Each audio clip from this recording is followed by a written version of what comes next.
Hi అండి. ఈ వేసవికాలంలో పిల్లలు ఇంట్లోనే ఉంటారు కాబట్టి రోజుకో వెరైటీ చేయమని మనం అడుగుతారు. అందులో భాగంగానే ఈరోజు మనం అటుకులతో స్పైసీగా మిక్చర్ ఎలా తయారు చేసుకోవాలో చూద్దాం రండి. మొదటిగా ఒక ప్యాన్ పెట్టుకొని అందులో జీడిపప్పులు, వేరుశనగ గుళ్ళు వేసి వేయించుకొని పక్కన పెట్టుకోవాలి.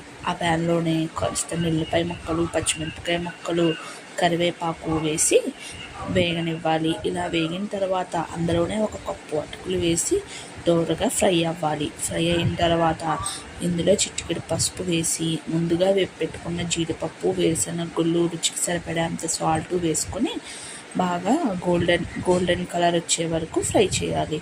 తర్వాత ఇందులోనే కారం వేసి ఒక 10 నిమిషాల పాటు ఫ్రై చేసి వదిలేయడమే. అంతేనండి, ఎంతో రుచికరమైన అటుకుల మిక్చర్ రెడీ అయిపోయింది. హాయ్ అండి. ఈ వేసవికాలంలో పిల్లలు ఇంట్లోనే ఉంటారు కాబట్టి రోజుకో వెరైటీ చేయమని మనం అడుగుతారు. అందులో భాగంగానే